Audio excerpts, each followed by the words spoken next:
اور برے خیالات نے جب گناہ کو خوشنما کر کے دکھایا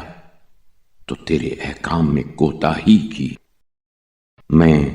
نہ روزہ رکھنے کی وجہ سے دن کو گواہ بنا سکتا ہوں اور نہ نماز شب کی وجہ سے رات کو اپنی سپر بنا سکتا ہوں، اور نہ کسی سنت کو میں نے زندہ کیا ہے کہ اس سے تحسین و ثنا کی توقع کروں،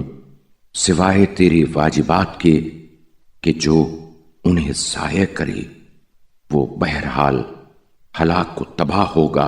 اور نوافل کے فضل و شرف کی وجہ سے بھی تجھ سے توسل نہیں کر سکتا، در صورت کہ تیرے واجبات کے بہت سے شرائط سے غفلت کرتا رہا اور تیرے احکام کے حدود سے تجاوز کرتا ہوا محارم شریعت کا دامن چاک کرتا رہا اور کبیرہ گناہوں کا مرتکب ہوتا رہا، جن کی رسوائیوں سے صرف تیرا دامن عفو و رحمت پردہ پوش رہا۔ یہ میرا موقف اس شخص کا موقف ہے جو تجھ سے شرم و حیا کرتے ہوئے اپنے نفس کو برائیوں سے روکتا ہو اور اس پر ناراض ہو اور تجھ سے راضی ہو،